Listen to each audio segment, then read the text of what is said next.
98FM's Dublin Talks. Call 6797 981. And it's the start of another week. Good morning. How are you today? This is Adrian Kennedy. I'm from now until midday today. This is 98FM's Dublin Talks. A lot of stuff to get through in the programme today, including we're going to be hearing about a judgment from the Supreme Court this morning on an appeal taken by the state in relation to a case won by convicted murderer Graham Dwyer, who, as you will know, is serving a life sentence for the murder of Elaine O'Hara. This Supreme Court ruling today is very significant, or could be very significant, depending on what way it goes.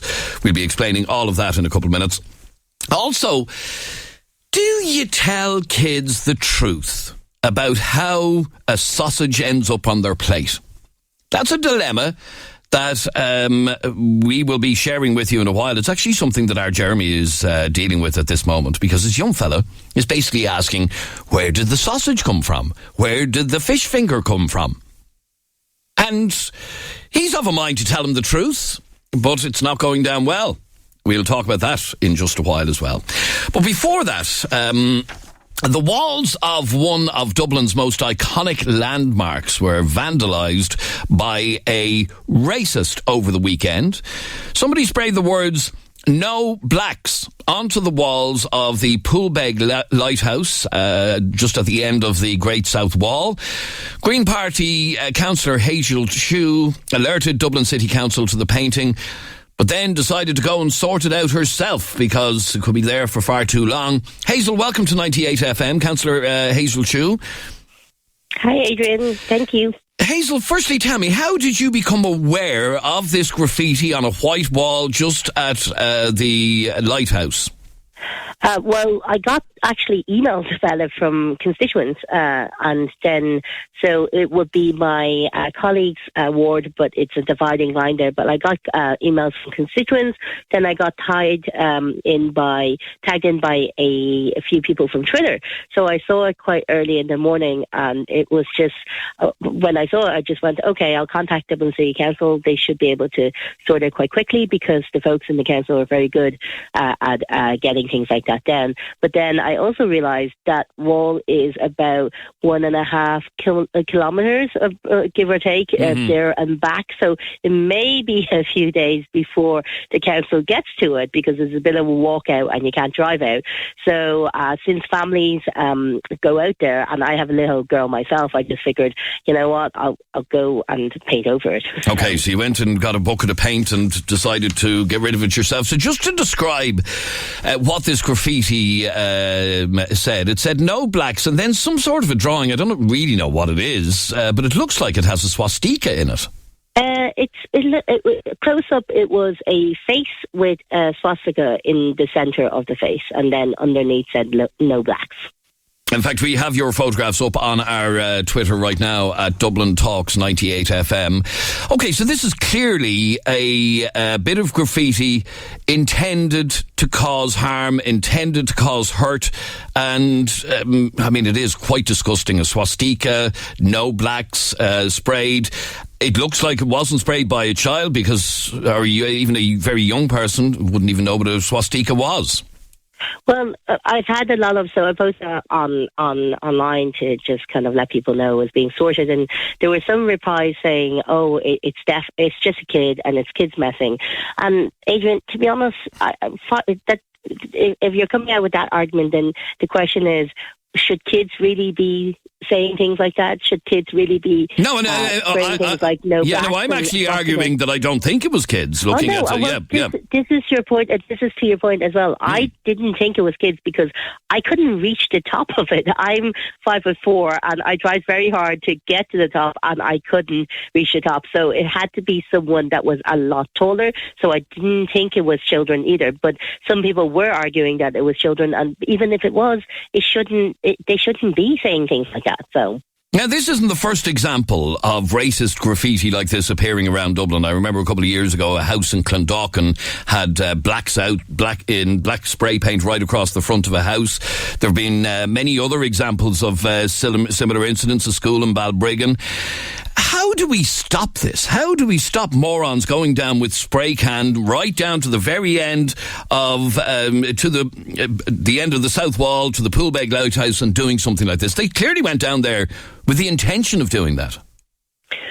I don't know of their intent because I'm not them, so I can't speak to that. But I can speak to the fact that how do we stop it? We alert people to it. We say that it's not okay. So because people were saying, well, why cover it straight away, or why show it anywhere, or why post it online? And my argument is it needs to be seen that this is happening, but there needs to be seen as an effort of people not wanting this to happen as well. So because I've seen signs like no to mass immigration on walls in Rialto when I was out canvassing recently, and also no blacks, no Muslims, and you're there going, this isn't the country we live in.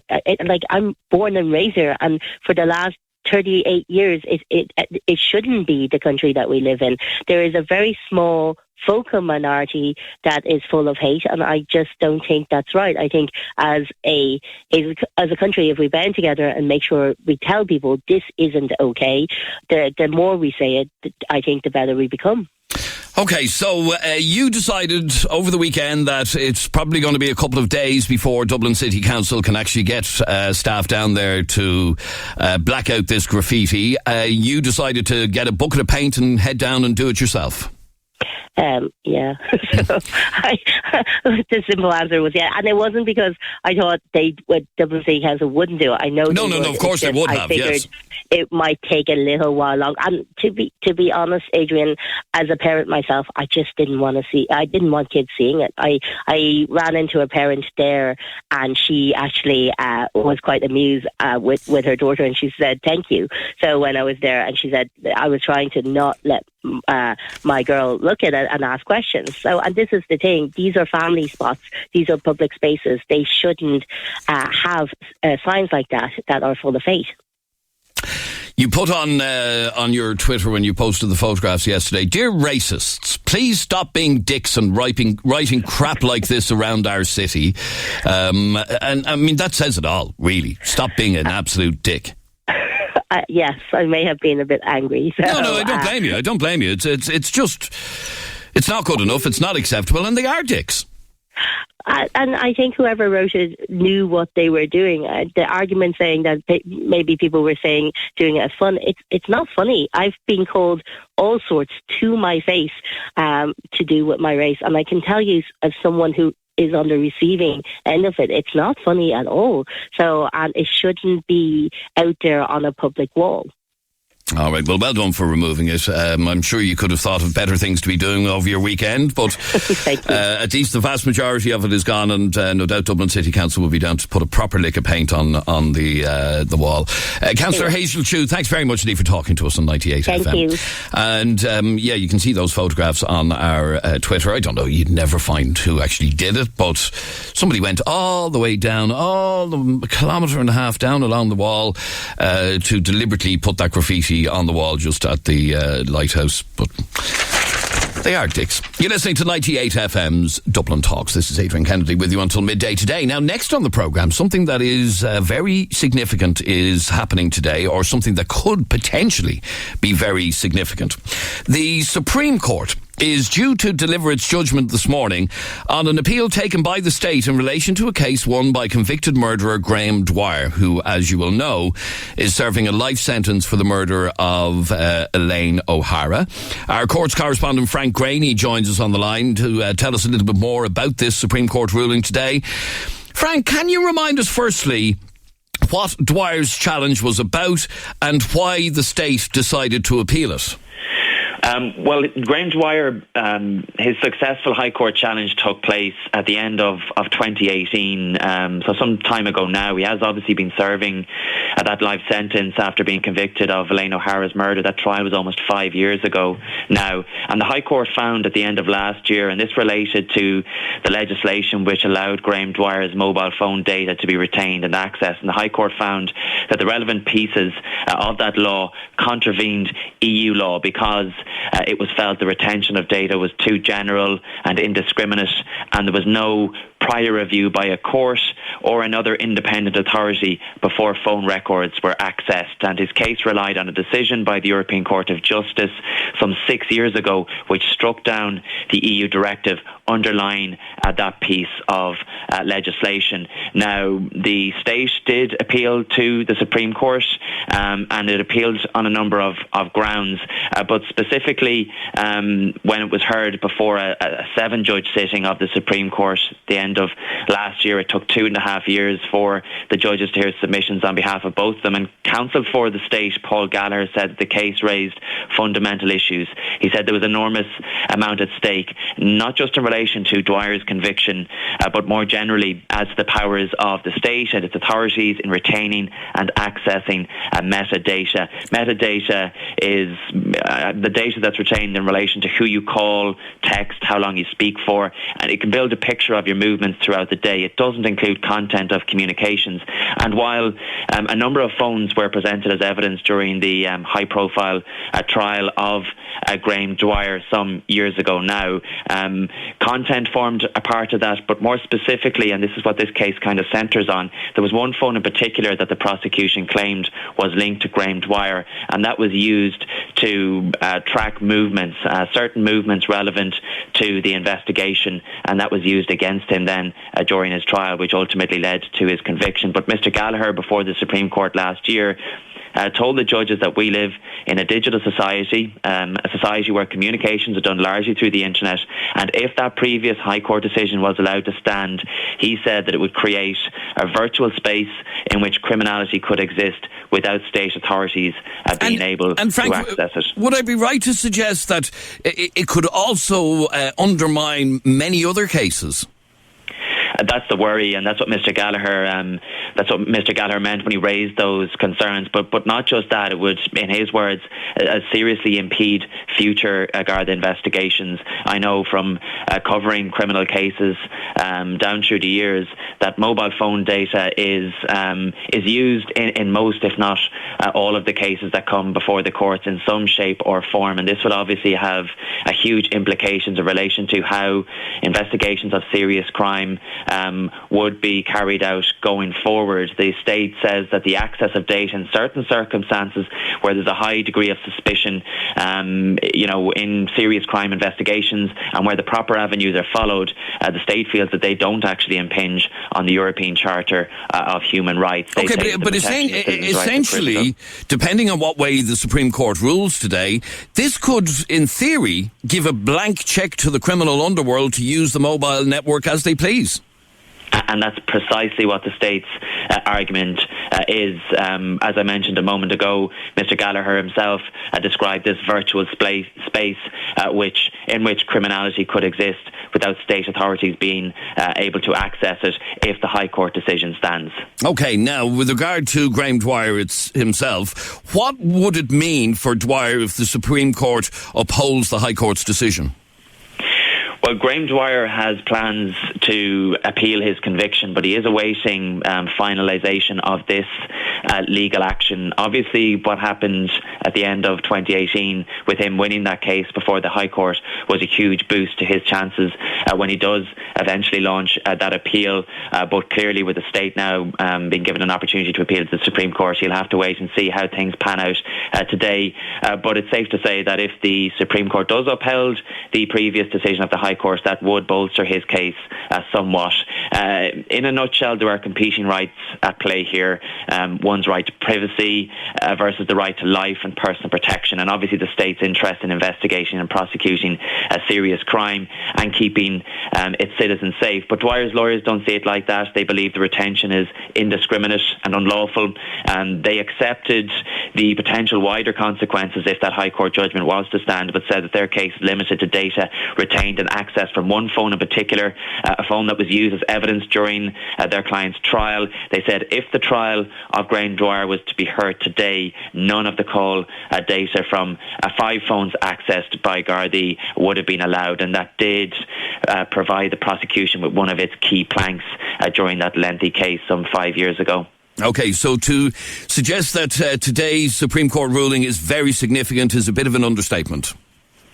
it's certainly a very significant judgment, and both sides have relied on their distinct interpretations of various European decisions that have come before the European Court of Justice down through the years, and both sides are in agreement that if the Supreme Court believes that there's still a lack of clarity in relation to those European decisions that were relied upon by both sides, then it should refer the issues back to the European Court of Justice. So if that is the case, if the Supreme Court does believe that it needs some clarity from Europe, that will obviously kick the can down the road a little bit further. But I suppose time will tell. The court is sitting in Waterford and is due to deliver its judgment at 10:30 this morning. So we will obviously know an awful lot more once that takes place. All right, 98FM Courts correspondent Frank Graney, thank you very much indeed for talking to us. Thanks, Adrian. And if there is something significant to tell you about that ruling, we will bring it to you on the programme. You're listening to 98FM. This is Adrian Kennedy. Next on the programme, here's a difficult one. Is it morally wrong to tell children where meat comes from?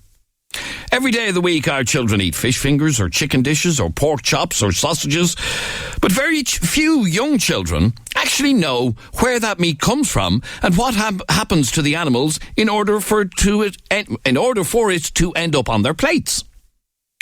And it's a debate that our Jeremy has been having with his other half over the weekend with regard to their young fella. He's going to be explaining the story to me and exactly how he feels about it. And I'd like to hear from you. Should we tell young kids the truth about how that sausage ended up on their plate?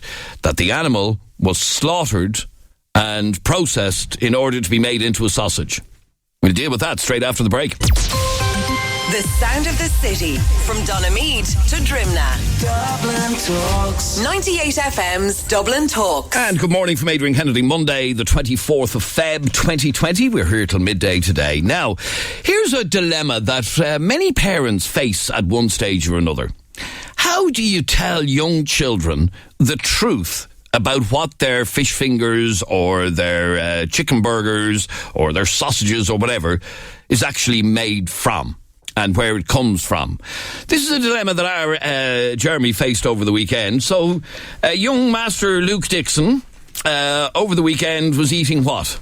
Well, it actually started last week, before the weekend. He's at that age where I'm sure a lot of your kids are at, where they're inquisitive, and he is the most inquisitive child you could ever meet. He wants to know everything. He wants to know things beyond his years, and he's at that stage where he's a sponge, and he's just seeking out information. So it all happened last Tuesday, I think it was.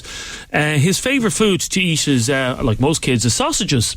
And out of nowhere on Tuesday, he dropped this line to me at the dinner table. He was having sausages and mash, and he said, "Daddy, where do sausages come from?" And I said, "Well, what do you mean? We buy them in Dunn's."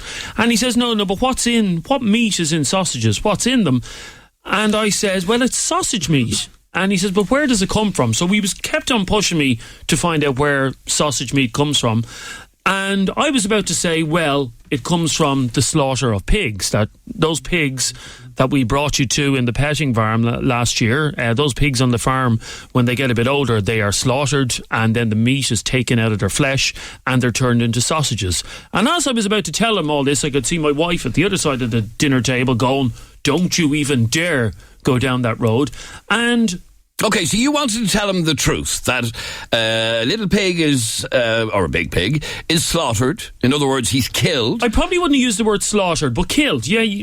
Okay, so the pig is killed, and then he's chopped up, and he's processed, his meat in his body is processed and made into a sausage. Yes, that's you wanted to tell him that. That's essentially what I wanted to tell him, and myself and my wife are arguing about this and disagreeing, because she's like, her argument is two-pronged. She's saying, well, yes, if you tell him that, he might stop eating all meat and we'll be left shanghaied, where he literally only want vegetables. So she doesn't want him turning vegetarian at his age.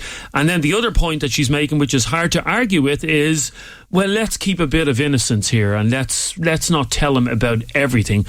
You know, yes, the slaughter of meat is a reality, but does your average 5-year-old need to know that a cow has been shot in the head with a bullet in order to end up as a burger on your plate.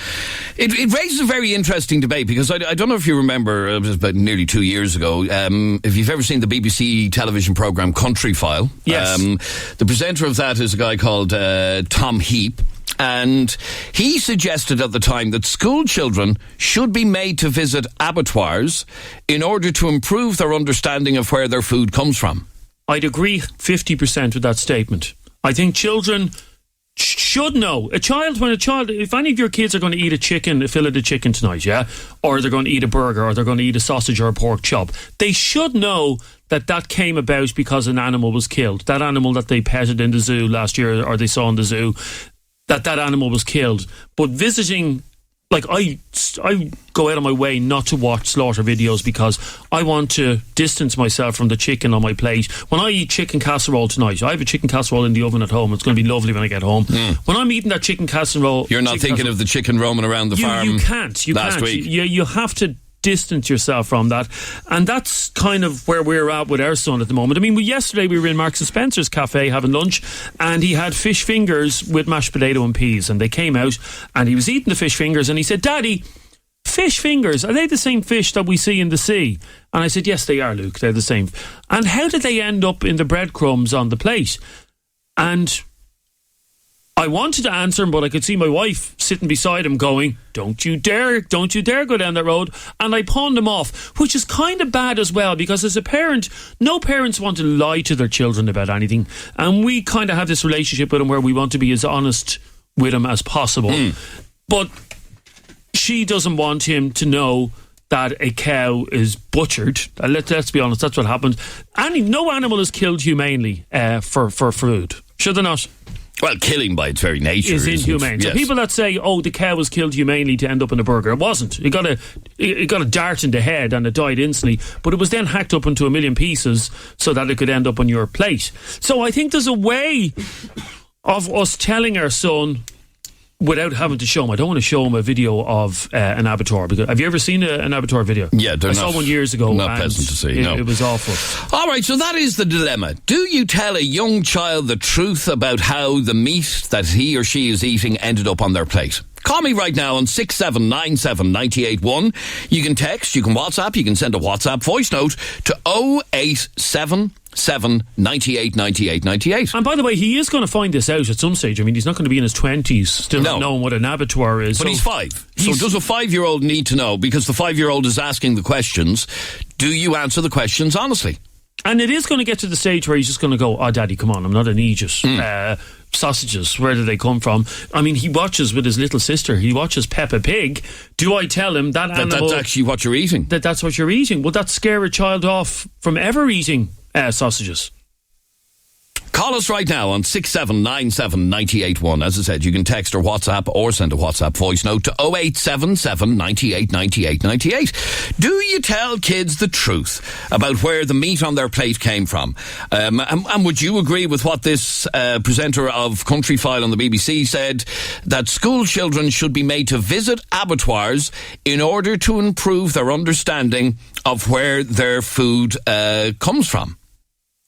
He said, "I honestly believe that slaughterhouses, intensive chicken barns or crowded pig pens should be open to the public eye. Schools should be encouraged to visit as part of the curriculum." He said, "The public cares about the welfare of the animal and the health of the environment behind the food on their plate." Call me right now on 6797 981 and let me know whether or not you think we should tell young children the truth, especially when they're being inquisitive. Yeah, just they're asking the questions. The abattoir thing is a step too far. You'll give your children nightmares. No 5-year-old or 6-year-old should see an animal being slaughtered, but they should be told how it ended up in your plate. Okay, so telling them is enough. It is enough, yeah. Okay, Eileen, you're on 98 FM. How are you, Eileen? Oh, thank you. How are you? Now, Eileen, you've got a 6-year-old, and your 6-year-old knows the truth. Yeah, she does. Yeah, she's Annie. It kind of started a year and a half ago. She would always ask what kind of meat she was eating and where it came from and what kind of animal this is. And I was always honest with her. I told her that if it was cow, it was cow. If it was steak, if it was mince, it was a percentage of meat and then a percentage of different other things in it. But she's always asked. But we've never went into detail of how the animals were killed. I thought that was a bit... Okay, so she knows if she's eating mince that it came from a cow. Yeah, or a steak, she knows it's cow. The only thing she wouldn't really like eating now is lamb, because she thinks, she just has this idea that it's a bit cruel. Because they're little baby lambs. Yeah. Little cute little things, yeah. And I get that. But so has she ever asked, do they die or do they get killed or anything like that? Or she's just happy to know that she's eating a bit of a cow? No, she's often asked how they die. I just told her that they're all in a farm, and then when they're old enough, they're picked to be brought to the shops to sell. But she asked us a couple of times how they were killed, and we just never went into that. I think she's a bit too young to be told that. But she wants to know. I know. I'd be afraid, as the other lad was talking, I'd be afraid in case you'd warp her little mind, and then she'd probably not eat meat, because she doesn't eat vegetables. So if she didn't eat meat, she wouldn't eat anything. And that obviously is one of the fears in Jeremy's house, where his wife is obviously a little bit concerned that the young fella might say, okay, that's it, I'm not eating meat anymore. But like I said, this is something that a presenter on the BBC said a couple of years ago. He suggested that school children should be made to visit abattoirs in order to improve their understanding of where their food comes from. Now, I'm sure he wasn't talking about 5 or 6 year olds. I'm sure he was talking about kids a little bit older. But what about that? Do we not need to know? I think maybe when they hit a certain age, maybe, when they're in their teens, you could probably do something like that. I would anyway, but because kids can be so fussy at times, if you were to show them something like that and they were fond of, say, meat, and they didn't eat anything else other than meat, I think that would turn them off anything, and it'd be very hard to get them to eat anything. Okay, so you've sort of told the truth in that you've told your child that mince comes from a cow, but haven't gone into any more detail than that the cow was actually killed, actually murdered, in order to end up on your plate. Well, she knows that the animals died to eat them, but I've never went into detail of how they were killed or what was the procedures of being killed. I don't think I think she's too young, Okay, stay there for 1 second. 6797 981 is our telephone number. You can text, WhatsApp, or send a WhatsApp voice note to 0877 98 98 98. Now, Jenny, you're actually listening to this conversation with your 9-year-old. Well, I was, and then I decided to lower down the radio because just as I turned it on, you had just said about telling children about animals being slaughtered, and he looked at me, my son just looked at me, and he said, did he just say, he said, I didn't like hearing those words, so there's your answer. I suppose it depends. Okay, so I assume he's gone now, is he? He is, yeah. Oh, right, great. So we can talk. That's great. So he heard me on the radio saying about animals being slaughtered. Yes. He's 9 years of age. Did he understand what the word slaughtered meant? He does, yeah. Okay. So was this the very first time that he had made that connection that an animal is killed in order to be made into a sausage? No, he actually is very much aware of that, and most of the time... But what was his issue then this morning? He just doesn't like hearing it or being reminded of it. Right. And I have to say, and we were talking about this in our office earlier on, and I'm a meat eater. I like a steak. I like a chicken burger, whatever the case may be. But when I'm consuming it, and I'm sure this is the case for most of us, I don't think about where it came from, about the murder of the cow, about any of that. I just enjoy my steak. And maybe that's the disconnect that... It enables us to eat meat, I suppose. Exactly. Like a lot of the time, he actually decides not to eat meat because of that. Okay, so much and all as your son might be aware of how meat ends up on his plate, he doesn't want to be reminded of it. He doesn't want to be reminded of it, and he most of the time I have to try coax him to eat some sort of meat, but he actually doesn't like eating it because of the animals. Okay, so hearing this conversation today was a repeated reminder to him, and you may struggle with him later today to get him to eat some meat because it's in his head now. Exactly. Yeah. Oh, sorry about that now. No, it's no problem. But it does raise the question, and I know people who are vegetarian or vegan would argue that kids need to know in order that they become vegan or vegetarian. You don't necessarily want your son to be vegetarian or vegan, but having this conversation and him being reminded of the process by which it ends up on the plate might get into his head today. Exactly, yeah. And he's an animal lover, so he really feels for the animal, and there's no harm either. I don't like upsetting the child. I don't like. But listening to it, he was a little bit upset by hearing that. Yeah, exactly. So it does upset them. Okay, stay there for 1 second, Jenny. 6797 981 is our telephone number. Amy, you're on 98 FM. Hi, Amy. Hi, how are you? Now, Amy, you're a vegetarian. You've just heard that lady describe how her son, listening to this show just 10 minutes ago, got upset by hearing me talk about how the fact that the animal is slaughtered and ends up in your plate. You obviously believe kids should be told the truth. I do. I have two girls, an 11-year-old and a 3-year-old.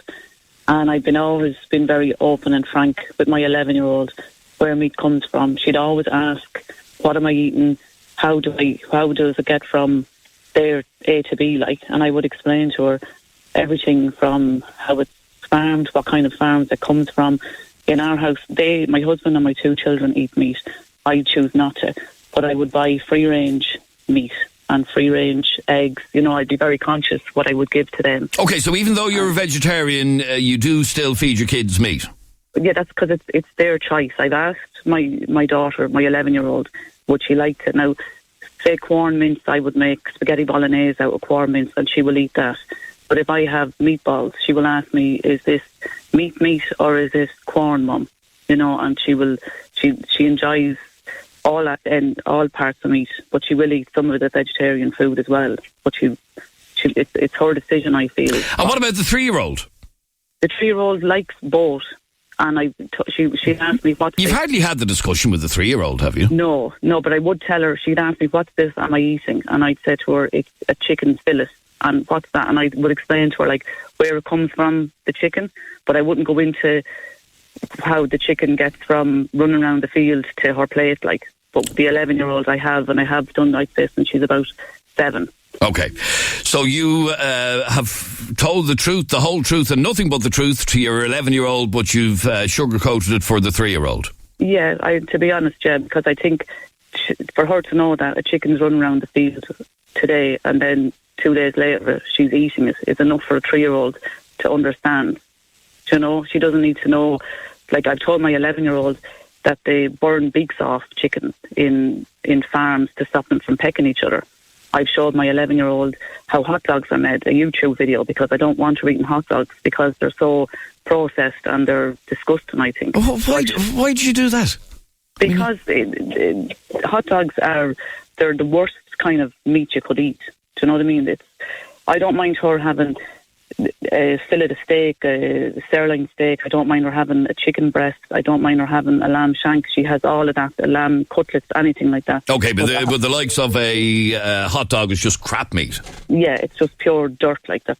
You know, and it's been proven that it causes all kinds of illnesses, a hot dog does. You know, there's so much carcinogenics in a hot dog. They're just really bad for you. Okay. So I don't want her eating a hot dog. All right, stay there for 1 second if you can, please, Amy. Our telephone number is 6797 981. Huge reaction to this. Do you tell your kids the truth about how the meat that they're eating ended up on their plate? When they start asking questions, because they do. Jeremy's young fella over the weekend asking about fish and fish fingers, asking about beef and just sausages, asking where it comes from. And he didn't answer the question honestly. Should you? Should you tell a young child that sausage that you're eating was originally a pig and his meat, after he was killed, was chopped up and other stuff added into it to make a sausage? Or do you sugarcoat it? Call me right now on 6797 981. The sound of the city from Coolock to Cabinteely. Dublin Talks. 98FM's Dublin Talks. And this is Adrian Kennedy with you until midday today. Our telephone number is 6797 981. You can text or WhatsApp 0877 98 98 98. We're talking about whether or not you tell your kids the truth about where their meat comes from. Eva sent us this WhatsApp voice note. I don't understand why, if you think that meat is such a bad thing, that it's going to scare your child and you shouldn't tell them why you're eating it in the first place. But that aside, yeah, you should tell your kid. Maybe don't bring them to an abattoir, because I think that would just traumatize them for life. But just say, yeah, the sausages come from a pig. They're going to find out anyway. Another kid in school is probably going to tell them, so might as well get ahead of it. Okay, get ahead of it. Even if they're 5, though? Let me go to Patrick. You're on 98FM. Hi, Patrick. Hello, Adrian. Good morning to you. Now, Patrick, you don't believe there is a need to tell a child of 5 or 6 the truth about where the meat comes from? Absolutely not. I mean, to be honest with you, Adrian, what I'm going to say now, I would just say, if there is any people there with young kids at radio or whatever now, I'd either turn it off, because I did security in an abattoir. And from what I saw in there, Adrian, I can describe it to you if you want me to. But after about an hour, I walked out and I never went back again. And the point you're making is that kids don't need to know this. Kids don't need to know this. If I'm not talking about all abattoirs, but the abattoir that I was put in, most of the animals there weren't killed straight off. I mean, I saw them squirming and screaming, and you could hear the other animals. Well, sorry, just before I get you to describe what you witnessed, if you do have young ears around, you might want to switch the radio off now or turn it down, or if you're in any way sensitive yourself, because this is the truth of it. We're not telling any lies here, no. And I mean, this is just one abattoir, by the way. So tell me, working as security at an abattoir, Patrick, what you witnessed. Well, the first time that I was put there, they said you will have to go on a tour because there's clocking points on the inside. So I said, grand, yeah. Now, I didn't know. I had an idea what an abattoir was. But when I went in, they were killing pigs.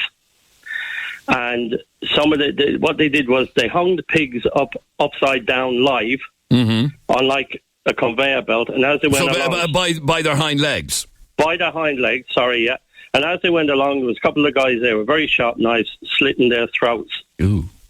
Now, okay. Then, before was that a halal slaughterhouse? No, it certainly was not. No. And then... Although, you wouldn't... pork meat wouldn't be slaughtered in halal fashion because it's not consumed by... Yeah, no, okay. because they wouldn't eat it. Yes. Yeah, but anyway, then they would stick the knife in roughly between the animal's legs and cut right down the middle, cut across, and all the intestines and everything would just come out, and the animal would still be squirming, you know. And as for cattle, I've seen cattle shot with these guns, these bolts, and when they're not dead, I've seen hammers used on them, on their heads. So there's no way any child of any age or any squeamish person should go next and near an abattoir of any kind. Adrian, I was sick. Okay, but let me ask you then, Patrick, has it or did it put you off eating meat? To be honest with you, Adrian, no. No? No. I'll be perfectly honest with you. But I would say to anybody, and particularly that guy from that show in the UK there to bring kids to an abattoir, absolutely not. Because by the sounds of it... nightmares and trauma. By the sounds of it, you're still none the better of it. No, Adrian, and that's years ago, you know, and to be honest with you, I can see it clearly now, you know. And as I say, after about an hour, I just walked out. I got on the phone and listen, I can't do this. I am not staying here. And I walked out of that place in tears. And you left the job? Oh, I left it straight away. I was gone. Yeah. Okay, so in terms of, I'm sorry, just to go back. I'm interested in the fact that you never gave up meat as a result of witnessing that, because I know vegetarians would argue, or vegans would argue, that you need to see the truth in order to become a vegetarian or a vegan. You did, but it didn't make you a vegetarian or a vegan. No, and I mean, perhaps to a lot of people would say, well, look, that's been a hypocrite. But look, I like a steak, I like a sausage. I kind of blank out of my head afterwards when I've eaten it, because if I thought about it, Adrian, I wouldn't even go down the aisle in a supermarket. All right, stay there for 1 second. And you do, Patrick, I'll be honest with you, what an awful lot of us meat eaters do. You kind of, it's the uncomfortable truth, and you kind of put it to the back of your head and you don't even think about it, and you just get stuck into your steak. And that's the truth of it, because we all know what happens now. It's obviously different for you because you actually witnessed it. Stephen sent me this voice note. He also worked in an abattoir. Well, Adrian, I worked in an abattoir and where they kill pigs about 15 years ago, and I was standing beside the guy who literally where the pig came in alive, and then exactly where the pig was killed in that exact location. But I was shocked with how the process, how it's done. But never turned me off pork. But yeah, it was definitely, it opened my eyes anyway, 100%. Thanks. All right, thanks, Stephen. Still eats meat though. Anna, you're on 98 FM. How are you, Anna? Hi, how are you? Good, thank you. Now, you've 2 children. You're also a vegetarian. And it says here, read vegetarian books to your children. Yes. Like, they're 3 and 5, and we decided to tell them truth, but not in such a horrible way. As was just described by Patrick. Yeah, exactly. That kind of too much for a 3 and 5-year-old kids. But obviously telling them where the sausage or, come from, which animal, they don't eat meat. Like, we don't eat meat, but like my mom, Granny, is coming over and she eats her, a piece of sausage, and they're asking her, Granny, why do you eat the pigs? Like, this is not right. And they only know about this from book about, like, okay, the sausage is from pig and cow, and they are not treated well, obviously. And the books are great because they don't show you all this horrible things which they do. Okay, so there's no photographs of an actual slaughter taking place. Yes, there's just great illustrations about how they held the animals. Okay, so just to go back, you said you've a 3-year-old and a 5-year-old. Yes. And they're both vegetarian, is that right? Yes, since they were born. Yeah. Okay, that's by your choice, obviously not by theirs. Because yeah, but since they can talk and choose their own food, Granny is here with their sausages, and they never decided to try it. Or the Granny obviously tried to sneak it in, but that's a big family issue. But kids are choosing. Okay, so how much truth? Let's take the 5-year-old for example. How much truth does your 5-year-old know about meat? Nothing about slaughtering and killing animals, but she obviously is going to the supermarket and seeing the pieces of meat, and she's asking me, Mommy, what is this? And I said, that's a leg of the cow, because that's the leg of the cow. Mm-hmm. This is, parts of animals, so she sees that it's not animal anymore. So it is cut, obviously, and that's how she understands. Oh, sorry, I've lost you there, Anna. Sorry, that's how she understands it. So, do you explain that it's a dead cow? Obviously you do you? Like, you see it in the supermarket that it's not running on the field cow, isn't it? So she understands that from this point of view, that the animal pieces... Oh, sorry, your mobile is cracking up on us there. Sorry about that. Amy, you're on 98 FM. Hi, Amy. Yeah, hi, Amy. Oh, sorry, I was talking to you already, wasn't I? Yeah. So... Let me go back to the point of this conversation that some people believe the kids need to be told the truth, the whole truth, and nothing but the truth. Yeah, I feel as though I haven't actually spoke to you yet, but I was just listening to... Oh, sorry, you're a second, Amy. Sorry, my apologies. You're a second, Amy. Okay. Yeah, go on. I'm flabbergasted at the fact that the two men there who had came on and saying that they continue to eat meat. I think, though, as well, Like, it's purely based around education. I don't understand how people can bring their children to a pet farm, for example, and I am a mother, bring their children to a pet farm and then also maybe give them a McDonald's or give them a meat-based dinner. I do think it's purely based on habit, especially in an Irish culture. Like, for example, myself, like, I've grown up eating meat every day. Every single day your dinner would be based around meat, and there'd be just no questions about it and no one would talk about it.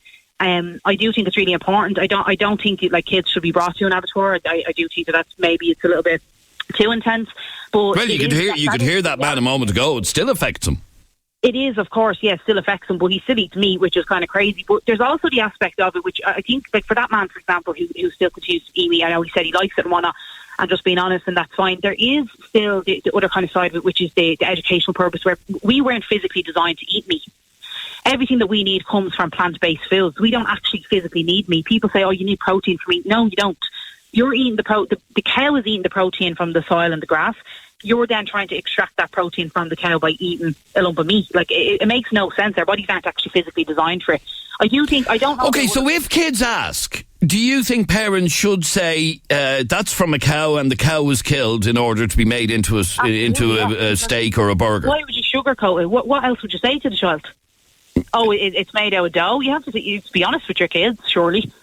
Absolutely, you tell the child. But you tell the child that the animal was killed in order to be made into a sausage. Yeah, I would. Yeah, and obviously, like, it's not nice to hear. But what other way do you put it? It's like you don't eat your dog. I mean, I know some countries do, but the kids aren't. Like, most people have a cat or a dog in their home. They just because they don't have a cow in their home, that means that it's okay to go ahead and eat a cow or a pig. Do you know what I mean? Like, you have to like the children, for example, they take to dogs, cats, animals, hamsters, rabbits, all this type of animals.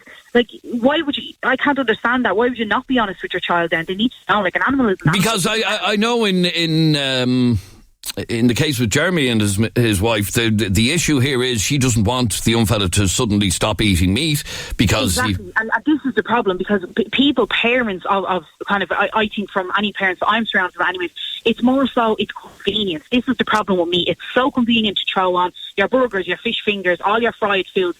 It's not convenient to sit down with a child and test their taste buds and see what type of substitutes they'll accept for meat, or alternatively what type of extra vegetables, or where can we extract. Okay, so it's actually you're arguing that feeding your kids meat products is just laziness. It's complete laziness, and it like, everyone lives busy lives. Don't get me wrong. I'm at a weaning stage now with my child, and it is difficult because you're more inclined. Like, look what's cheaper, for example, in supermarkets. It's cheaper to buy a bag of 20 chicken dippers than it is to buy 2 meat burgers that are vegan burgers, plant-based burgers. So obviously you're going to kind of lean towards the cheaper option, especially if you have a couple of kids. Maybe you're feeding, like, I make 3 separate dinners every day. I don't eat meat, my partner eats meat, and my child doesn't eat meat. So I'm making 3 different meals a day, and that's difficult for some people, and it's expensive as well. Okay, stay there for a second. Let me bring in just 1 or 2 more calls. Sorry, Patrick, Amy is arguing that kids need to be told and need to be told young. You don't believe that? Listen, Adrian, after what I saw, all I can say to that lady, look, I respect her point of view. She parents her own way. But I would advise her, you go in first if they will let you into an abattoir, and when you see what's happened, there is no way on this God's earth you would explain that to a child. And well, no, Amy, you did say you don't go into the graphic detail. Yeah, I certainly wouldn't say, like, what that man explained when he had seen the abattoir. I certainly wouldn't explain that to a child. But killing is killing. Killing is wrong. So there's no nice way to put killing. I mean, what do you say to the child when they say, how did they die? I mean, it doesn't matter if you shoot them in the neck or you slice down the back of them. It makes no odds. You're killing them. It's inhumane. It's wrong. Okay, but let me just bring in one last call on this, and that's you, Kristen. You're also arguing that you need to tell your kids the truth. I believe, if they ask the question, I do believe they should be told the truth. I probably wouldn't, depending on the age, I probably wouldn't be going into graphic detail, but I do. So you wouldn't be telling them the detail that Patrick told us? No, absolutely not. And I actually don't understand how he can eat meat after saying that, to be honest. But he's actually gone off the line there. It's a good question. I don't know, but I think he probably does what most meat eaters do, and I include myself in this. I put it to the back of my mind. I just get stuck into my steak and don't even think about it. Yeah, I do. And I have seen video. I've not actually seen it firsthand, but I have seen videos of slaughter. Yes, I just personally, I don't eat meat anymore, but I did eat meat. I was a meat eater for many, many years, and I just feel now that the internet is there, we can now all see we can't plead ignorance any longer. We can see what's going on. We can see the torture the animals are going through. So I just felt once was that the reason you stopped eating meat? Absolutely, because I actually love the taste of meat, but I just felt just when you saw it, yeah. I can't be a part of it. All right, so tell the kids the truth, and in fact the majority of you are saying tell the kids the truth, maybe not in the graphic detail that Patrick went into, but they need to know the truth. Anyway, thank you very much, Steve, for all of your calls. This is 98FM's Dublin Talks. After the break, tell us something we don't know. It's 11 o'clock across Dublin. Good morning. This is Adrian Kennedy. This is 98FM's Dublin Talks. And this is Trish with Monday's top headlines. Thanks, Adrian. The Supreme Court has referred the issue of access and retention of phone data in the Graham Dwyer case to the European Court of Justice. The state had appealed a High Court ruling that the way in which his phone data was accessed breached EU law. Graham Dwyer was found guilty of the murder of Elaine O'Hara in 2015. 1,500 jobs are to be created by MasterCard in Dublin over the next 3 to 5 years. The city is to become the financial services firm's technology hub for Europe with a new campus in Leopardstown. MasterCard says it's investing in the likes of artificial intelligence, cyber security and user experience teams. A number of vacant seats on Dublin City Council will be filled tonight. New members will be co-opted onto the local authority after several public reps became TDs during the general election, including the current Lord Mayor Paul McAuliffe. And the Taoiseach says Sinn Féin's rallies are part of a campaign of intimidation and bullying. The party has organised a series of rallies in Dublin and around the country over the next few weeks to speak directly to supporters about government formation. And you're up to date on 98. 98FM Dublin Talks. Call 6797 981. Monday morning in Dublin City. This is Adrian Kennedy. This is 98FM's Dublin Talks. And this is a weekly feature that we do on the programme, and we call it Tell Us Something We Don't Know. So this is where we ask you to share with us your fascinating fact that you know and you reckon we don't know. That's why we call it Tell Us Something We Don't Know. Like this. This is one that's been wrecking my head all day. So go on, try me again. Okay, I won't give you the answer just yet. I only found this out the other day. I found it on Friday, actually. I want you all to think about this. Most people listening to the show right now went to school in Ireland. A lot of you did, yeah? Yep. But did you know that there is a certain school name? In other words, sorry, I'll start that again. There's more schools in Ireland with this name in it than any other name. So what is the most common word used for an Irish school name? Ah, right, okay, I get you, right. So, yes. I was saying to you, St. Patrick's, for example. St. Patrick's National School. Would that be a thing? I don't know any schools called St. Patrick's National School. St. John's National School. Don't know any schools. I went to St. John's in Ballybrack. Oh, did you? But okay. I've seen other schools called St. John's. Yeah. So what do you think is the most common name of a school in Ireland? Anyway, I've thrown a load at you and you say no. I just found out this by chance at the weekend. Chances are your sister, your mother, your cousin, it's a girl's school name. The chances are one of your family members went to a school with this name in it. St. Mary's. No, it wasn't St. Mary's, no. Come on. I'm going to give that to you, but I have another one that I'm going to give to our texters in a second, okay? There are more Loretto schools in Ireland the answer. Than any other named school. Think about it. Think about the amount of Lorettos in Dublin. Isn't there a Loretto school in Foxrock? Yeah, that's right. There's one in the Green, yeah. Stephen's Green. There's one out in Bray. They're all over the shop, yeah. You won't find any other name that's used more in schools than Loretto. Isn't that fascinating? That is fascinating. I just told you something I didn't know. And that's the whole idea of this part of our show. Tell us something we don't know. I would have thought St. Patrick's or St. John's or something like that, but no. No, here's another one just for texters, okay? Be interesting to see how many people know this, because I found this out at the weekend as well. What word is used in Chinese takeaway restaurant names more than any other? Okay? So everybody has Chinese takeaways in their area, don't they? We have about 3 in our area. So what word is used on the menu more than any other? No, in the name of the Chinese restaurant, okay? This word appears in the names of Chinese restaurants more than any other word. Basically, 2 years ago, someone with too much time on their hands looked at all the names of all the Chinese restaurants. They went to every Chinese restaurant and wrote down the words that were in the names, okay? And this word is used more than anything else.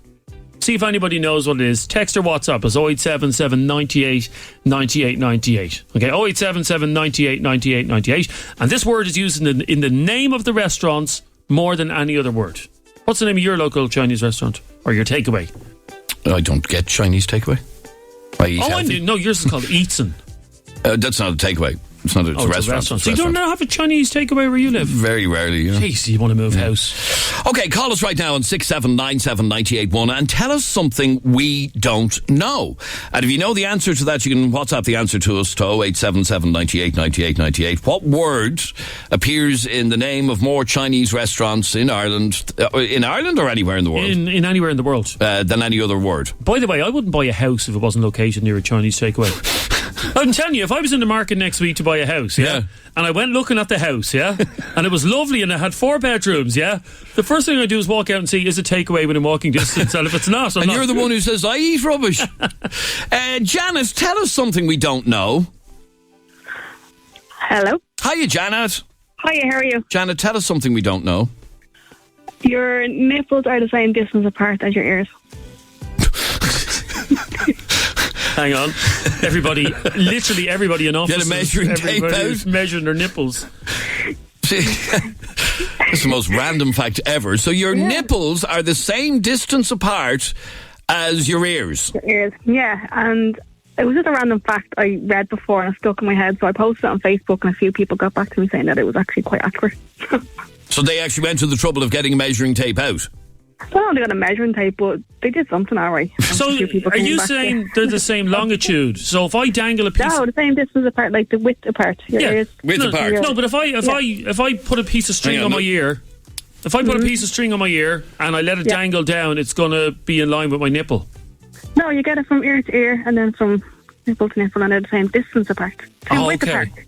Same width apart. That couldn't be true because I know people that have really, really big heads. Everybody knows one person their nipples are miles apart then. They might have a really broad chest. That's the maddest random fact ever. Thank you, Janet. I don't know about that. By the way, everyone's going to try that today. Everyone's going to look in the mirror when they go home and have a look at their ears and their nipples and see if they're the same distance apart. Now, Janice, I never thought I'd say this. I never thought I'd say this to a woman on the air, but I'm touching my nipples at the moment, and I'm trying to gauge the sort of distance. There's no way. I think there could be a way. No, I think so, because if you actually my nipples need to be under my armpits. When you go home, look at the mirror, okay? Yeah. Everybody, when you go home this evening, look at your mirror, take off your top, look at the mirror and see your ears and your nipples the same distance apart because apparently they are. Janet, did you go to a school called Loretto? Did you go to a school called Loretto? No. No, is there a Loretto school around your area? Oh, I've heard of a lot of them. Yeah, everywhere. They're bloody everywhere. Taking over, those Loretto people. Thank you, Janet. Okay, here's a few suggestions as to the most commonly used word in Chinese restaurants, Yes, okay, give me some. New. What restaurant? Oh, like New World Chinese takeaway. Yeah. No, it's not new. No, okay, it's not new. Is it panda?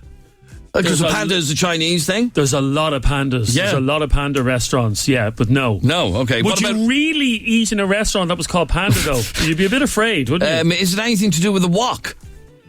I mean, wok would that not be a common word? Oh, yeah, isn't there a Chinese and break called the walk-in? Yeah. And in fact, our local takeaway around here is called the walk-in as well. No, it's not wok. Is it garden?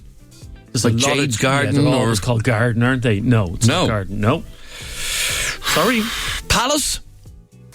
A lot of palaces, isn't there? There is. Yeah. Did you ever notice the Chinese takeaways that are called palace never look palatial? Sure they don't, though. So it's not palace either? No, it's not a palace. Okay, give us the answer there, please. I will in a second. This is staring at you in the face, Adrian. Every day this stares at you in the face. Think about it. Okay, so this is a word that is more commonly used in the name of Chinese restaurants than any other word. Any other. And it's none of the ones we've just mentioned. Okay, keep your suggestions coming in to 0877 98 98 98. Dan, tell us something we don't know. Earwigs don't go into people's ears. They go into the ear of the flower. Well, there's one for you. What? Oh. Flowers don't have ears. He just said earwigs don't go into your ear. They go into the ear of a flower. Flowers don't have ears. I'm going to find it. buds. They're like buds. Now, that's one thing I have a irrational fear of. Dating back to my childhood when we used to go on caravan holidays to Courtown, and the caravans used to be littered with earwigs. And my mother used to say to us, Jeremy, put some cotton wool in your ears to stop earwigs crawling into your ears at night. That's my one fear, waking up with an earwig in your ear. Oh, yeah, I hate them. They're the one little insect I can't stand. Hate them. But did they not go into your ears? Well, I've never had one in my ear. I had one in my ring once, and how did that happen? Oh, it just got caught under my ring, and it was itching the hell out of me. Yeah. And eventually, I pulled the ring off. Did you get a cream for it? No. I pulled the ring off, and underneath the ring was seriously. Stop. Oh man, Chris, you're on 98 FM. How are you, Chris? Good. How's things? Chris, tell us something we don't know. Well, my interesting fact is that the Antarctica is in fact a desert. The Antarctica, so that's the whole continent on the bottom of the world, is actually a desert. That's right, yeah. The desert, it's decided by how much precipitation falls as opposed to the heat. So it's something not a lot of people would know. Oh, so in other words, it doesn't rain a lot at the South Pole, it's just frozen. Exactly, so it's classified as a desert. Yes, sir, you're right. I have the answer here. The Antarctica, the coldest place in the world, is in fact a desert because it gets less than 51 millimetres of rain per year, which is like a tiny little glass of water. Basically, it never rains in Antarctica because it's too cold for it to rain. So you're right. The Antarctica is a desert. Who? Now, you wouldn't catch a camel walking across the Antarctica. No. Quite unlikely. You're more likely to see a penguin, but it is a desert. That's fascinating, Chris. No penguins. There's penguins. No, the penguins are in the other. No, the penguins are on the South Pole. You dope. And what's on the North Pole then? There's no penguins. Polar bears. Not penguins. By the way, the earwig thing is wrong. Earwigs do actually crawl into your ears. That's not where they got the name earwigs, by the way. But earwigs can crawl anywhere, like as you got with your ring there, they crawled into your ring. Earwigs have often been found in people's ears with people complaining, going to doctors to get the earwigs removed with the tweezers. Oh, jeez, no. Oh, my God. Okay, is it Kong? C-O-N-G. What Chinese takeaway is called Kong? Is it Express? Is that the commonly used word? Like AliExpress? Chinese Express, yeah. No, I've never seen a restaurant called Express. No. Now, somebody suggested Victoria. I've never heard of any restaurant called Victoria. Is it Won? W-O-N? Won? Yeah. No. Okay, will you please give me the answer? I'm fed up now. No, you're all getting the wrong answer. I'm sorry. Will you give me the right answer? The answer is, believe it or not, is dragon. Dragon? Dragon, yes. The word dragon is used in more Chinese restaurants than any other word. Followed closely in second place by Adrian. What's China famous for? The Wall. The Wall, yes. Oh, the Great Wall. The Great Wall, yeah. So there's more dragons than anything else. No. Yeah. Have you a dragon out your way? I can't think of one, but I'm sure there probably is, yeah. There is, yeah. I don't like dragons anyway. Justine, you're on 98 FM. How are you, Justine? Hi, how are you? Justine, tell us something we don't know. Pineapples grow from a plant and not trees. I thought I've seen pineapple trees. Hanging out of a tree? Yeah. Nah. I was amazed they sell them in our local garden centre. I was baffled. It's a very posh garden centre selling pineapples. So hang on, where do pineapples grow? On a plant, on the ground, not from the tree. Oh yeah, there's a picture of them. Yeah, you're right. Oh! Who knew? I thought they hung out of a tree. Well, I mean, the name is pineapple. I always thought a pineapple was like an apple and it grew in a tree. I thought the same until I seen the plant. Although I tell you wouldn't want to be standing under a pineapple tree if one of them fell on your head, it'd kill you. Well, that's true. But it's actually... that's mad. I've never... Would you believe, Justine, I've never seen a pineapple plant until right now. We bought one as soon as we seen them. So you have a pineapple plant in your house? We did, but it didn't last very long. I'm not very good at looking after plants. No, yeah, right. I'd imagine they need a bit of heat as well, would they not? Yeah. No, but the fact of the matter is, I would imagine for a pineapple to get to full size, it would take about 3 years. Who could wait that long? Yeah, exactly. When you can just go down to Tesco and buy one. You can buy one straight away. That's the novelty of seeing the plant. Okay, you've just told me something I didn't know, Justine. I've never ever seen a pineapple plant until I Googled it right this very second.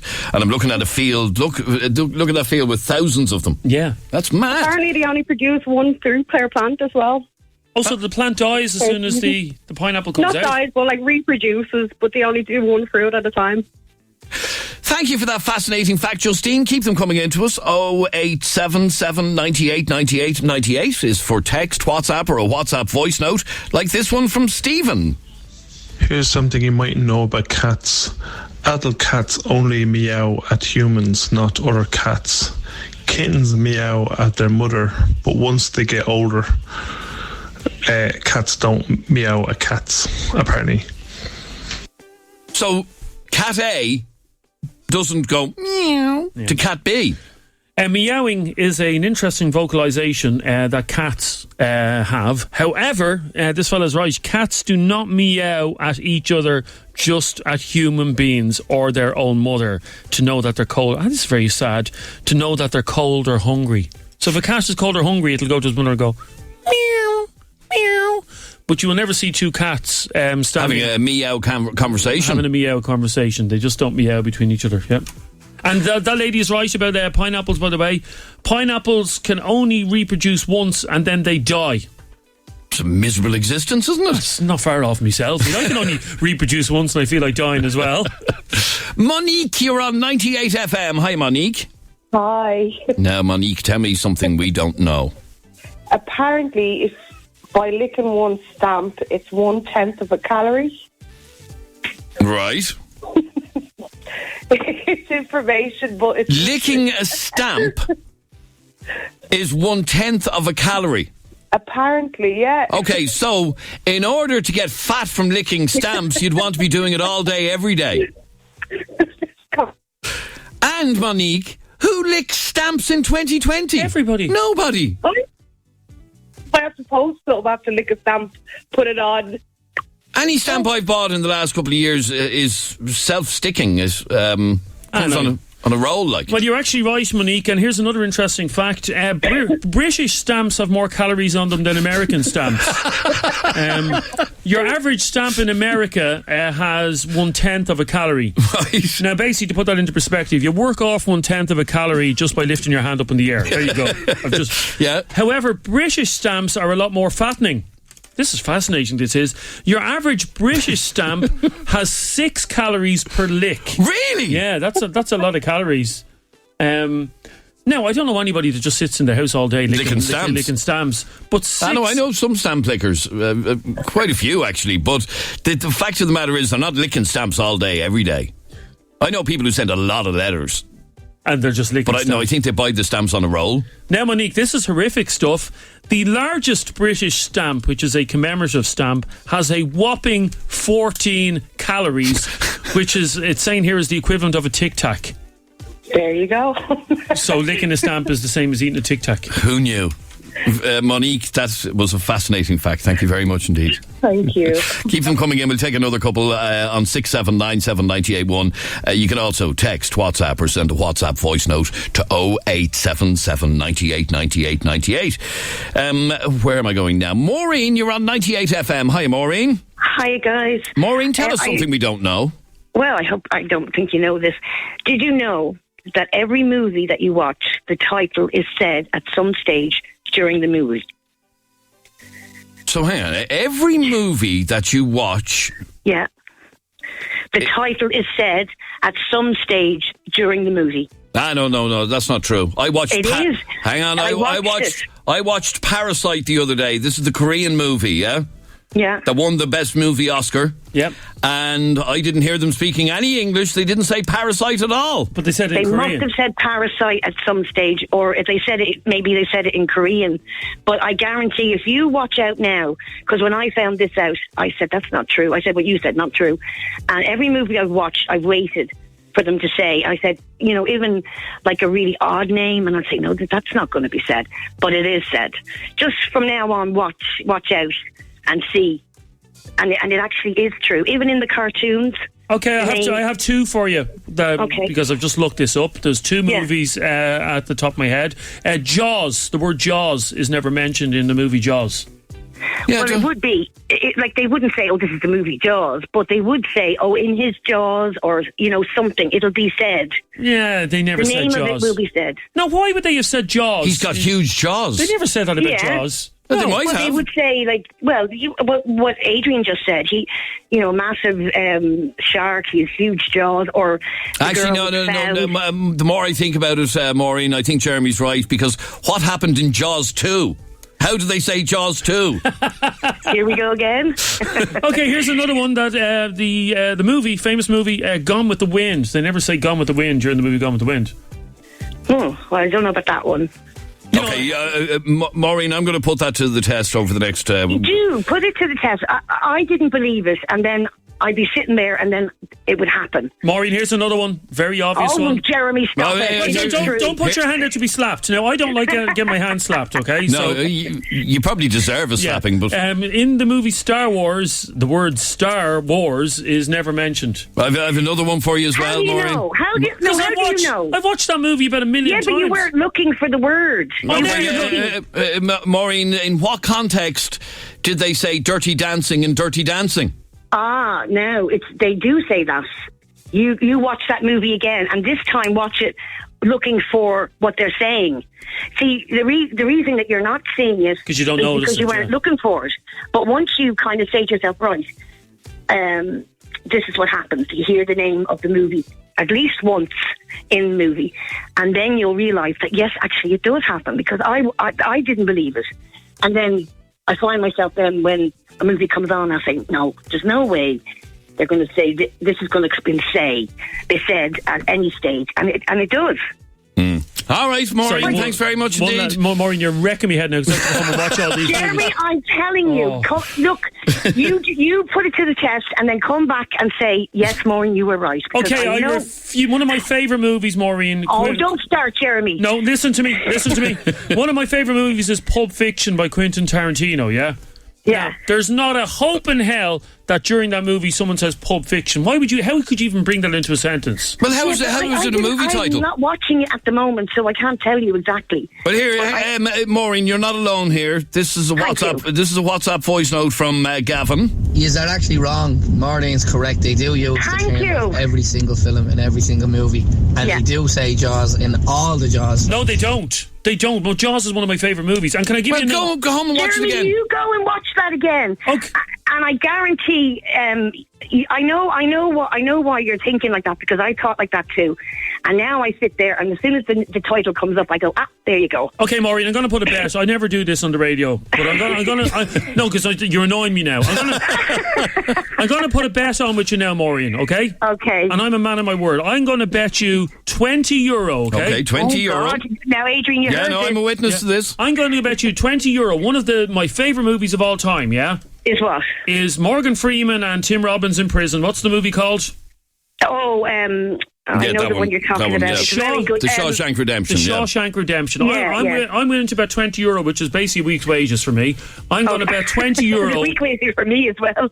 That the word Shawshank Redemption is not mentioned. Morgan Freeman does say it. He says Shawshank. He does say it. Because I love that movie too. It's a brilliant movie. It's a long movie, but it's brilliant. Maureen, one more. Toy Story. When does Buzz Lightyear say Toy Story? This is a great old Toy Story. Well, he probably doesn't say that it's a great old Toy Story. It'll come up. I mean, it's not until you're watching it. I can't tell you. Oh, I'm going to watch about 10 movies tonight. Yeah, and do. Yeah, all right. Can I just say that you're wrong about the cats? One thing I know is cats, and they do talk to each other, and they do meow at each other, and male cats will meow at each other in aggression to tell the other one to back off. So you're wrong about the cats. Okay, all right. But I'm right about the movie. Oh, here, back to the Shawshank Redemption. Jeremy, you just lost your €20. He does say Shawshank. Okay, No. Sorry, I'm not going to go by that. But he doesn't. Sorry, but apparently he doesn't say redemption. No, but he doesn't have to. I didn't say, it doesn't say Titanic 2 or. Yeah, you know what I mean? kind of did say that. It wasn't the Titanic 2. What happened after Titanic 1? I mean. Sorry, there was a sequel to Titanic. What? It sank. What happens after that? I swear to God, there's a sequel to the movie Titanic. It's called Raise the Titanic. Yes, there is. Ridiculous movie. Finally, Linda, tell us something we don't know. I put up on the page. If glass drinks a cup of coffee, by the time it hits the stomach, the coffee's going to be cold. Say that again? If a giraffe was to drink a cup of coffee, by the time the coffee hits his stomach, it will be cold. Because he's so tall and he's got such a big long neck. Okay, right, yeah. And more people are killed every year by donkeys than the airplanes. Yeah. More people are killed every year by donkeys than by aeroplanes. Okay, that's probably true, actually. And more importantly, because this is worth 20 quid, does Morgan Freeman ever use the words Shawshank Redemption in the movie? I don't know. I've never watched the film. Oh, my God. Well, watch it tonight and report back to us tomorrow, please. Thank you. I really Thanks, do. Linda. Yeah. Thank you. They're fascinating facts. They were great calls. Thanks very much indeed for all of them. You're listening to 98FM's Dublin Talks. This is Adrian Kennedy with you until midday today. If you are somebody who has ever had to plan a wedding, well, primarily your own wedding, you'll know all about the heartache and the headache surrounding the guest list and how you can end up upsetting and even falling out with somebody over not inviting them to your wedding.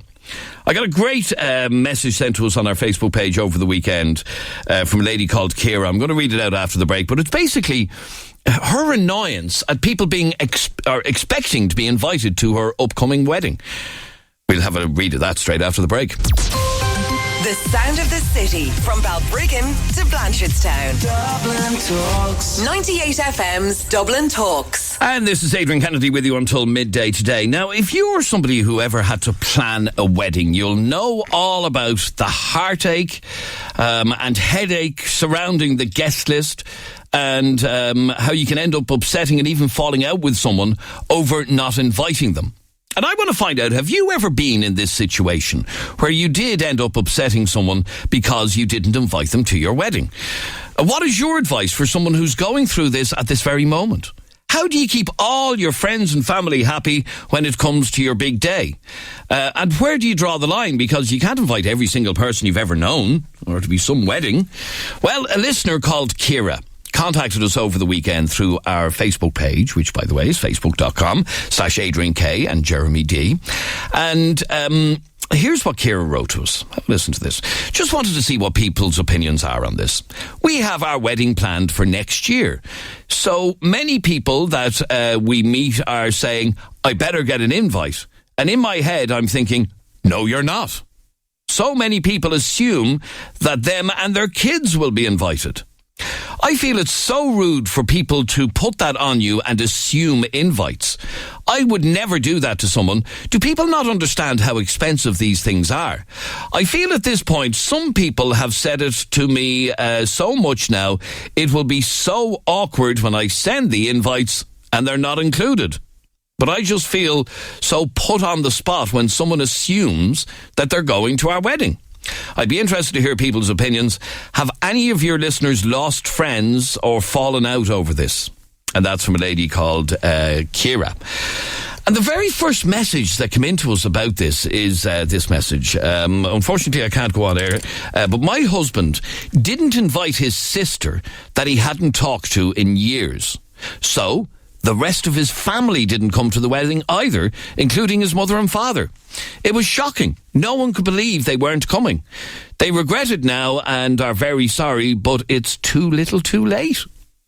Oh! I'd like to hear from you. Call us on 6797981. You can text, WhatsApp, or send a WhatsApp voice note to 0877 98 98 98. Where do you draw the line when it comes to wedding invites? How do you say to somebody, listen, I know you might be expecting an invite, but nah, you're going to be disappointed. Okay, let's talk to Lorraine Mancy O'Brien from Marry Me Ireland about the politics of the wedding invite. Lorraine, welcome to 98FM. Hi, how are you? Lorraine, you've just heard the message that we got from Kira over the weekend, and she's a pain in her face with people automatically assuming that they're coming to her wedding. I think this is a very good example of why you really shouldn't announce a wedding until you sent out the save the dates. Oh, really? And I think as well there's two issues here with the two people that have written into you. The first one is family, and the second one is friends. And let's not also forget that this is meant to be the happiest day of your life, and it's already stressful, and it's not even close to being here yet. So I would okay, say, but in fact, if you're saying family and friends, okay, two separate categories, and you just heard that message that I read out, that he didn't invite his sister because he hasn't spoken to her in years. I think that was potentially a mistake, in all honesty, because I mean, with the clarity of hindsight, family's family, and you know they do have to sort of take a preference. He should have invited his sister, even though he hasn't spoken to her in years. Well, I think there should have been maybe a little bit of putting the feelers out to the family as to how that would have gone down, rather than just not inviting her. Blanket non, exactly, because it could seem like a snub, and obviously the family took it that way. And you don't get a chance very often to do a wedding again. So I think that's a very sad example, really, of sort of where a bit more communication could have helped. Perhaps, okay, definitely. So how do you decide who you're inviting and who you're not inviting? You do have to be a bit ruthless, in all honesty. So we'll go to you'll decide from the venue, really. They'll sort of give you the numbers of sort of the maximum is this. And then you're probably going to have to work back. There's a number of different ways. I mean, there's also a reason why destination weddings are so popular, because you'll only get a fraction of all of those people going, because they'll have to pay for the flights and everything else. So it's one way of keeping weddings down. Now, if you're not going to go abroad, you are going to do it here in Ireland. I think most people would sort of have, and they wouldn't talk about this, but they'd have an A list and a B list.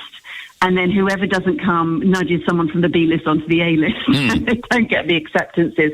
But also, you shouldn't be inviting people that you haven't seen in the last couple of years. I mean, it's a bit... Okay, so where do you draw the line in that? Like, the last couple of years, the last 2 years, 3 years? Yes, I'd say the last couple of years, the last of 2 or 3 years, if you've seen them, if they're friends from 100 years ago, you haven't seen them in 5 years, they really don't need to be invited to your wedding.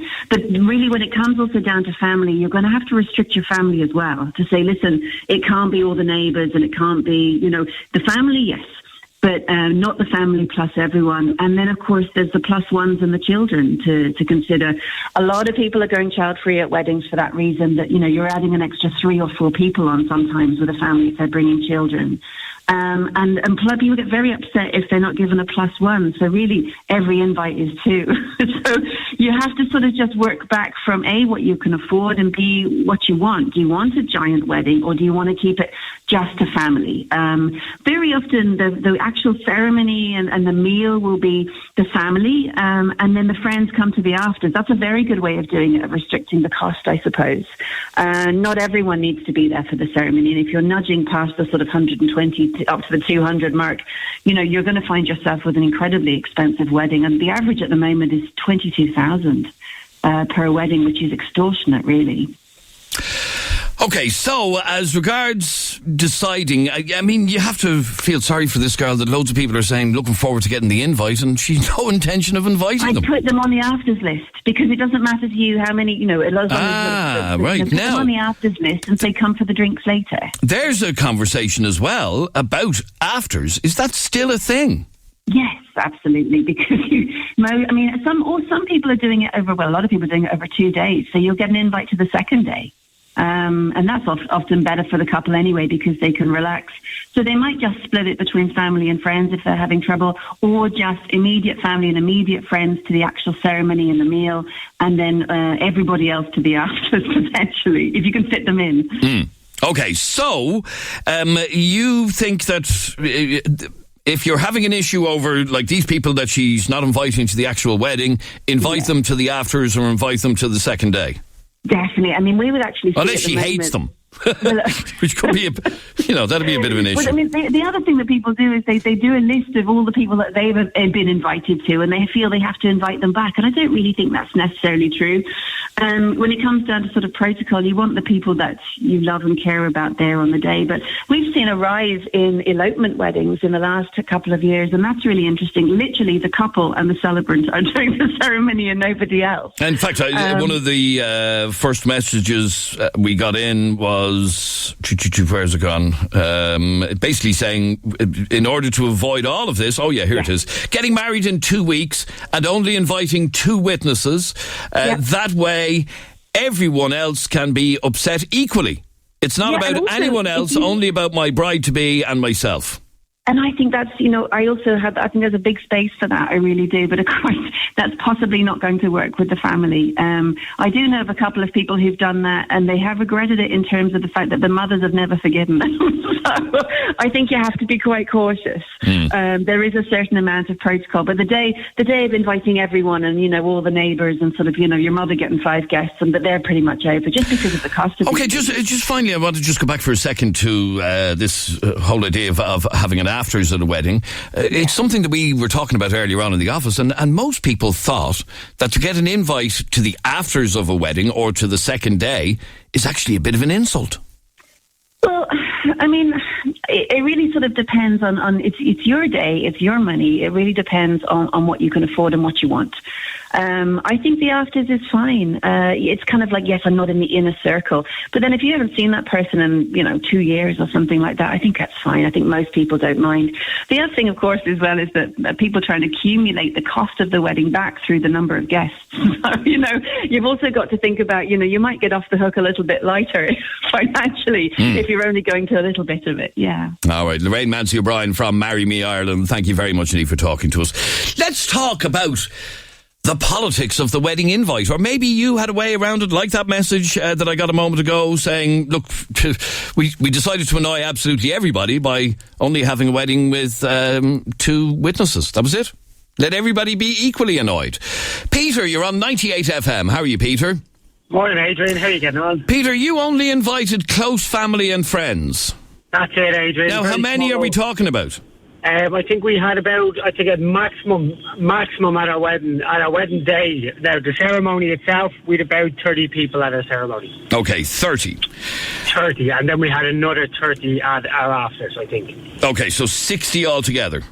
60 altogether, maximum. And would there have been many that you didn't invite that would be people that you would know well? Yeah, absolutely. Yeah. There would have been a hell of a lot. I played a lot of football, and a lot of mates that would have been involved in football, in martial arts and stuff. And yeah, I didn't invite any of them. As I said, I would have invited who I would have thought were my closest of friends, and that was it. And even at that, it was still, still a stretch. The way I see it is, it's the most important day of my life and my wife's life. More my wife, because it's something that I think women, hold more dear than men do. And that's all it was about. It was just what the 2 of us, and to share that with the closest people to us was the most important thing. Was anybody that you didn't invite put out by the fact that you didn't invite them?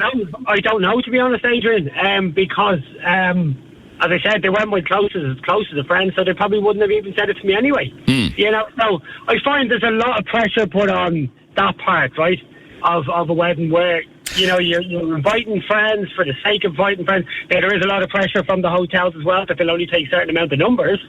So this lady who sent us the message, Kira, who sent us the message in the first place, she basically said that she feels it's rude for people to assume they're going to be invited to her wedding, but it's also putting pressure on her because she now knows there are certain people that are expecting an invite, some of whom she isn't giving an invite to.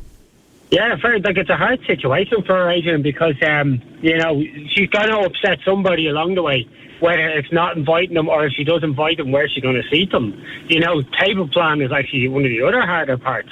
When you're trying to set up a table plan and trying to suit this person because you don't want them sitting with next and them 2 don't get along, so we'll sit that over there.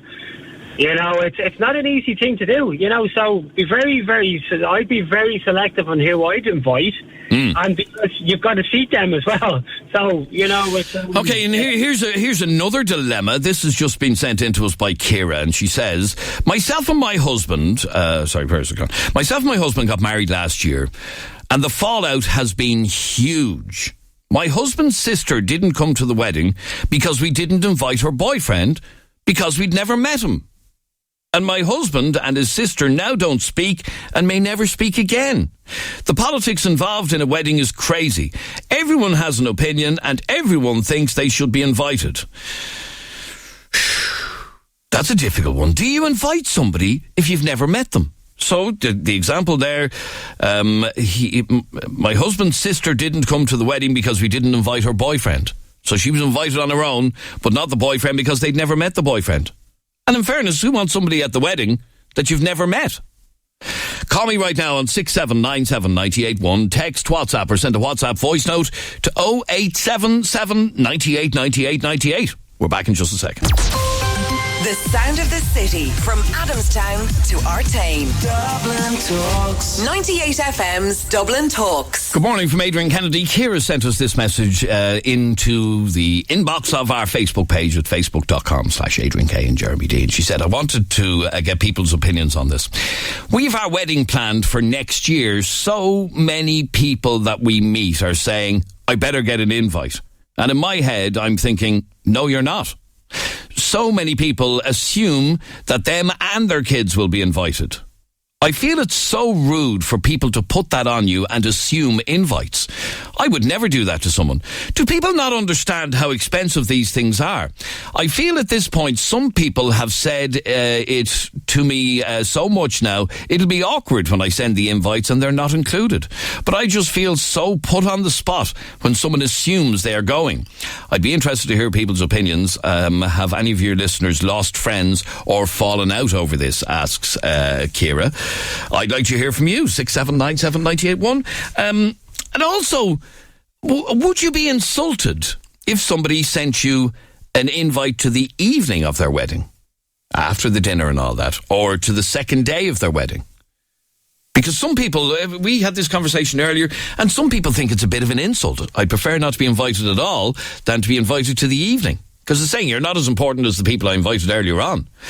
If you're somebody who would be offended by that, let me know. Angela, as a matter of interest, would you be offended by an evening-only invite?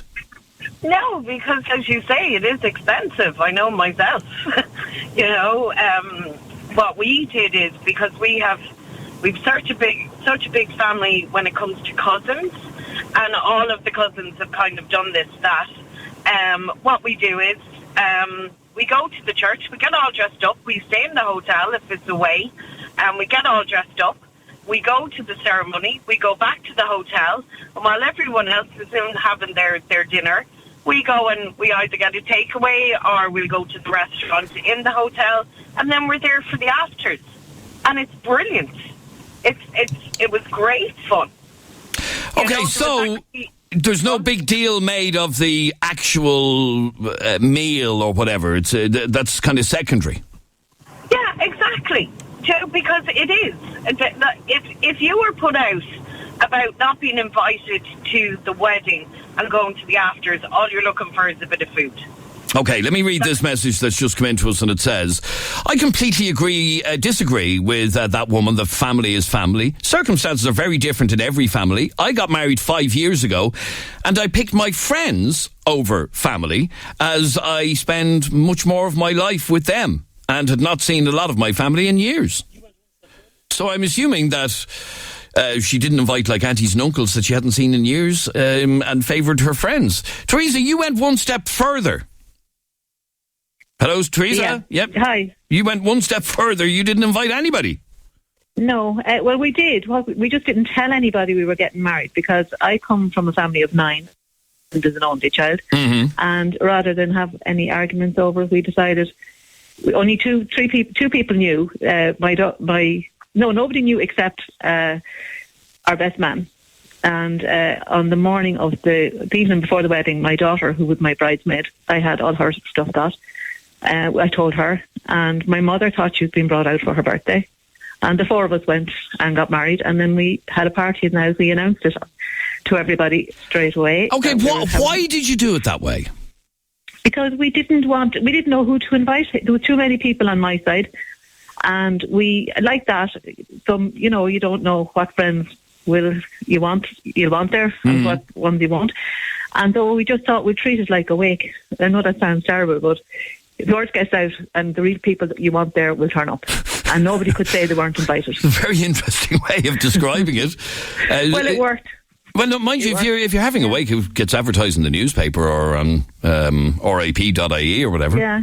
Well, the word got out, and we had a great turnout back at the house, and people that we weren't expecting travelled a long way to be there. So was it a case of you decided not to do the normal traditional sort of wedding because you just couldn't have been bothered with the headache of it? Yeah. What was important to us was to get married.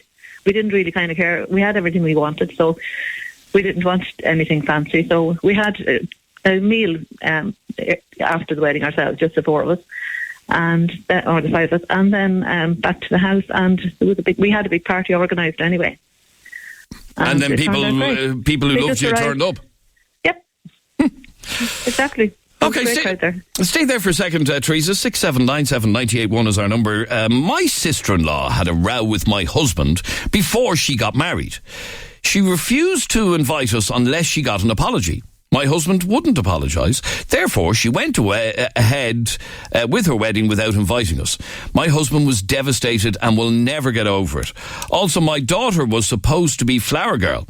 There will never be any going back as in their close relationship. However, we do speak now, but it'll never be the same. And this is the politics of weddings. And the fact of the matter is that if you deliberately don't invite somebody because you're having a row with them, it festers forevermore. Did any of your family feel put out at all, Teresa, by the way in which you had your wedding? No, because there was nobody that wasn't invited. It was an open house for anyone that wanted to come. Okay, but for the actual ceremony, nobody was upset about not being invited to it? No. It was just you, him, your daughter and your mother? People think a lot of people get invitations to wedding, and to them it's a bill. You know, it's an expense. It kind of is, though, isn't it? Yeah. Yeah. So, I mean, it didn't cost anybody anything. Anyone that wanted to be there were there because they wanted to be there, and that was it. And that's the way we looked at it. And it was, we've no regrets, and nobody fell out with us over it. So. And did you ever think that you would have liked the big wedding with all the people at the church or whatever? Oh, well, this is my second time round. So. So the church wasn't an option. No, it wasn't. No, I wouldn't have liked the big one again. Been there, done that. Absolutely. All right. Let me go to line 3. And Bill, you're on 98 FM. How are you, Bill? How are you doing, lads? How's things? I got married 10 years ago. Okay. More, and our wedding was 23,000. Okay. And 10 years ago, 23 grand, right? Okay. A lot of big money. That's when we all had money during the good times. That's true. And there's a couple of people we didn't invite. Now, we invited a few people to the afters. We didn't have a 2-day thing like you have nowadays. But some of the people we invited to the afters never showed. And because some people, certainly talking to people in our office earlier on, some people find it an insult to be invited to the afters. You're not good enough. Yeah, I didn't think about it at the time. But, you know, I wouldn't avoid anybody that, like, if I was avoiding some girl I knew and her partner, if I didn't know her partner, I have to admit, I wouldn't avoid them, because I wouldn't be paying 40, 50 quid for someone's dinner I didn't even know. Well, in fact, I've just gotten a message in this second, and it says, my fiancé wants to invite a load of his GAA mates to our wedding. Firstly, I haven't even met most of them. And secondly, I was invited to their weddings. There was no +1. It also bumps up our numbers to 150 from 120. I am not at all happy. So even they're falling out over this. Yeah, it's at the end of the day, it's what you can afford. It's absolutely what you can afford. Really but in that case, these lads are probably mates of his since he was a young fella if he's playing GAA. Does she not know them? She says she doesn't. I haven't met most of them, is what she said. It's kind of good mates. I was about to say she obviously doesn't go to support him at the football pitch. No. Or she would have met them. Okay, so you think that... well, in hindsight, you're not so sold on the whole idea of evening invites? No, absolutely. No, I wouldn't have thought about it. So at the time when we did a few evening invites, everybody we invited even didn't show. Now, it was only about 3 or 4 people, and granted, so I didn't give much thought about it after it. Maybe they found it was an insult, the fact that you're talking about that now, but... Well, actually, let's just try and find out how people feel about this, okay? Stay there I wouldn't go if I was invited to an evening, put it that way. I'd find it an insult the more I think about it. Right, well, stay there. Let's just run a very quick, lightning-fast Dublin Talks text poll, because this is something that came up in our office earlier. An evening wedding invite... Do you think it's an insult? Yes or no? And send that yes or no right now to 0877 98 98 98. You can text or WhatsApp it to 0877 98 98 98. Are evening weddings an insult? Yes or no? In other words, if you got an evening wedding invite, would you think to yourself, oh, I'm not that important after all. They don't like me as much as they like other people, and that's why I got the evening invite. It'd be better if I didn't go. Do you think that an evening invite is an insult? Text yes or no to 0877 98 98 98. Kevin sent this message in. Adrian, we drove from Dublin to Tipperary for the afters of a wedding. You're either friends or you're not. You know where you are in the pecking order of certain friendships. So in other words, there are certain weddings that, you know, obviously you go to a wedding, you don't expect to be sitting at the top table because you're not that important. Now, I have to say, we're asking people to text in, and the majority of you, it looks like, let me have a look now, the majority of you are saying, no, this actually isn't an issue. I don't find it an insult if we're not invited to the afters. 82% have said they don't consider that it's an insult. That's fairly high, 82. So, have an afters if you're worried. That's Ciara, just back to you about all these people who are expecting to be invited to the wedding. Invite them to the afters. Yeah. My ex says this message that's just come into us. This is interesting. My ex used to say he can't drink on an empty stomach if he only gets a wedding invite for the evening. In other words, you have to line your stomach for food. So that's the reason he turns down an evening invite, because he can't drink on an empty stomach. Let me just squeeze in one last call. Martin, you're on 98 FM. Martin, you'd actually rather go to the afters of a wedding. Yeah, sure. Then you have to give them €50 instead of 150 or €200. You go to the whole thing, and you still have to crack it in the evening. Yeah, and you don't have to sit through all the speeches. I mean, that's tedious at the best of times. That's it. You miss all the boring parts, and you're there for the crack at the end of the night. Okay, so that could be Ciara's solution to all the people that are expecting an invite. She should give them an invite, but just for the evening. Yeah. Okay. And finally, I was good friends with this girl, gave her a job. She used to sleep in my house, and I got an invite to the afters, which was an insult. So we haven't talked since that, and that was 8 years ago. See, some people do. I think it really depends on the closeness of your relationship. If you're really, really good friends, then you would expect a wedding, an invite to the whole thing. But if you're only acquaintances or colleagues and work or stuff like that, an evening invite should suffice, should it not? A final WhatsApp voice note from Peter. I got married 23 years ago, and I wouldn't invite my father's friends to the wedding. He had two friends that I wouldn't invite, and my father wouldn't go to my wedding because of it. No. Right. Okay, Peter, thank you. And finally, one of the reasons I'm never getting married: headache. Who will you invite? Who will you not invite? And no matter what you do, you'll do it wrong. If it doesn't work and you want a divorce, headache again. It's just a stupid paper. If I love someone, I love that person with or without that paper. So this conversation has convinced that person that they're never getting married. All right. Thank you very much indeed for all of your calls, comments, texts and opinions. This is 98 FM's Dublin Talks. And we're back again tomorrow morning at 10 a.m.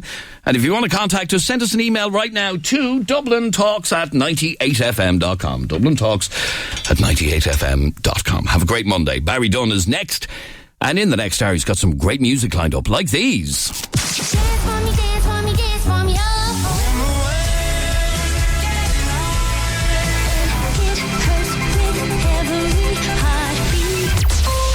The sound of the city, from Ballybrack to Ballymun. Dublin Talks. 98 FM's Dublin Talks.